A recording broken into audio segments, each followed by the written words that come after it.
Assalamualaikum warahmatullahi wabarakatuh.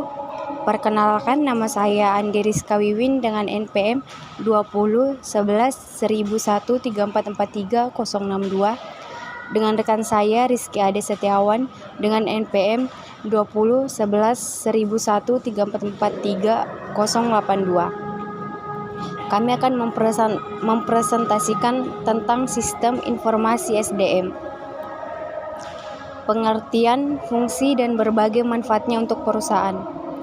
Sistem informasi SDM atau sumber daya manusia adalah salah satu sistem informasi manajemen yang memiliki peran penting dalam suatu organisasi ataupun perusahaan.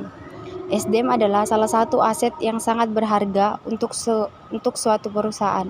Setiap perusahaan pasti membutuhkan data yang akurat dalam setiap tingkatan manajemen dan departemennya. Berbagai data ini nantinya akan dikelola menjadi suatu sistem informasi yang bisa digunakan untuk mengambil keputusan bagi pihak yang memiliki kepentingan. Salah satu tujuan penting dibuatnya sistem informasi manajemen adalah agar bisa mendukung berbagai proses dalam suatu organisasi, termasuk perencanaan, pengorganisasian, dan juga pengendalian.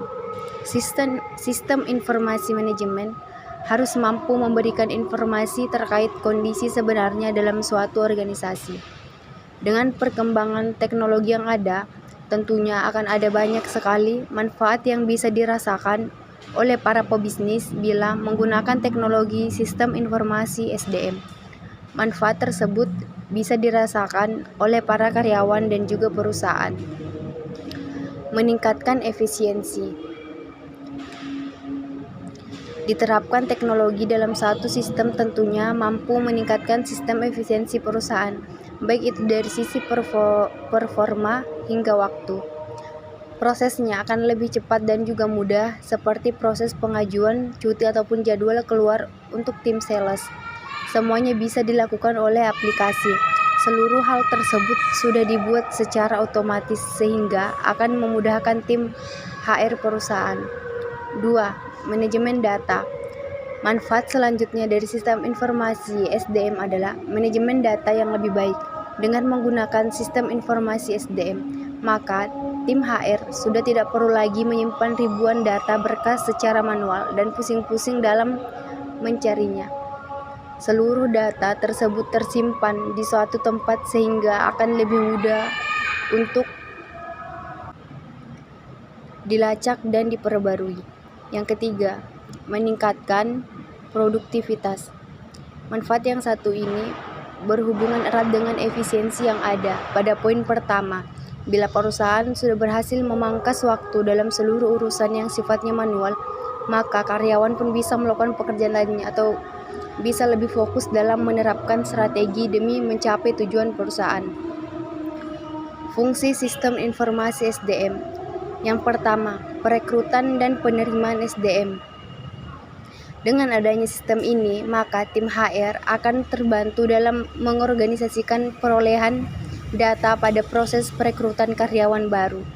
Tim HR tentunya harus mampu mengikuti tren terbaru terkait peraturan pemerintah yang bisa berdampak pada praktik ketenagakerjaan dan menginformasikannya ke pihak manajemen agar mampu menyesuaikan kebijakan yang berlaku. Yang kedua, pendidikan dan pelatihan. Ketika seseorang bekerja dalam suatu perusahaan dengan waktu tertentu, maka tim HR mengatur seluruh program pelatihan dan pendidikan yang diperlukan agar tingkat pengetahuan dan kemampuan karyawan tersebut meningkat, serta memberikan. Oke, saya akan melanjutkan 3. Manajemen data. 1. Tim HR bisa menyimpan seluruh data yang berkaitan dengan karyawan dan memprosesnya agar bisa menjadi informasi yang diperlukan untuk penggunanya. 2. Pemutusan hubungan kerja dan administrasi tunjangan. Seorang karyawan yang bekerja pada suatu instansi perusahaan pasti akan menerima paket tunjangan. Nominalnya akan diberikan berdasarkan ketentuan perusahaan serta performa karyawan. baik itu dari pekerjaan, kehadiran, dan lain-lain. Seluruh informasi ini bisa diperoleh dengan menggunakan sistem informasi SDM. Model sistem informasi SDM. Model sistem informasi SDM bisa kita lihat dari sisi input, proses, dan juga outputnya. Dari sisi input, sistem informasi SDM terdiri dari 3 sistem, yakni 1. Subsistem SIA, sistem informasi akuntansi. Subsistem ini akan menyediakan data terkait akuntansi untuk HRIS, sehingga akan ada basis data yang terdiri dari informasi lengkap terkait sumber daya manusia, baik itu yang berhubungan dengan finansial ataupun non-finansial. 2. Subsistem penelitian sumber daya manusia. Di dalamnya akan menghimpun data terkait proyek penelitian tertentu, seperti penelitian suksesi, analisis, evaluasi jabatan, serta penelitian keluhan karyawan. 3. Subsistem intelijen SDM, menghimpun data yang berhubungan dengan SDM organisasi dan mencakup berbagai hal di bawah ini. A. Intelijen pemerintah. Pemerintah akan menyediakan data dan juga informasi agar pihak perusahaan bisa menerapkan berbagai peraturan terkait ketenaga kerjaan masyarakat. B. Intelijen pemasok. Pihak pemasok akan menyediakan berbagai data serta informasi untuk kebutuhan perekrutan karyawan baru. C. Intelijen serikat pekerja. Seluruh data dan informasinya akan digunakan dalam berbagai hal pengaturan kontrak kerja antara serikat pekerja dan juga perusahaan. D. Intelijen masyarakat global. Informasi yang ada di dalamnya akan menjelaskan hal terkait sumber daya lokal seperti pendidikan dan juga perumahan. Informasi tersebut bisa digunakan oleh karyawan serta komunitasnya agar bisa terintegrasi dengan baik. E. Intelijen masyarakat keuangan. Seluruh data dan informasi terkait ekonomi untuk perencanaan personil. F. Intelijen kompetitor, memberikan informasi terkait kegiatan personalia yang berasal dari perusahaan pesaing dan informasi karyawan yang bisa saja Anda rekrut. Kemudian model subsistem ini bisa dijadikan sebagai basis data yang sudah didesain oleh perusahaan.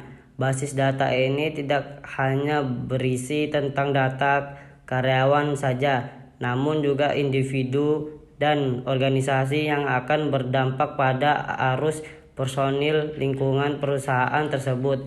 Di sisi output terdapat 6 subsistem, yaitu 1. Subsistem perencanaan kerja. Informasi yang digunakan oleh manajer akan digunakan untuk perencanaan karyawan dalam jangka waktu panjang dan jangka waktu pendek. Informasi tersebut juga bisa digunakan untuk menganalisis perputaran tenaga kerja dan juga anggaran biaya. 2. Subsistem perekrutan. Informasi terkait pengadaan baik itu secara internal ataupun eksternal, yang umumnya berupa market karyawan, perekrutan, jadwal interview, dan juga analis calon karyawan. 3. Subsistem manajemen angkatan kerja. Informasi untuk mengelola SDM dalam suatu organisasi yang mencakup pelatihan, evaluasi, relokasi, suksesi, serta kedisiplinan perusahaan. 4. Subsistem tunjangan. Di dalamnya terdapat informasi terkait upah serta kompensasi yang umumnya berhubungan dengan jam kerja dan kehadiran karyawan, perhitungan upah dan bonus karyawan, serta analisa tunjangan. 5. Subsistem benefit. Subsistem ini berada dengan kompensasi. Di dalamnya terdapat dana pensiun yang mampu memberikan manfaat lebih untuk karyawan. subsistem pelapor lingkungan. Informasi di dalamnya terkait keluhan yang dirasakan oleh karyawan seperti kesehatan, kecelakaan kerja, serta lingkungan.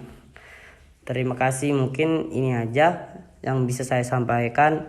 Wassalamualaikum warahmatullahi wabarakatuh.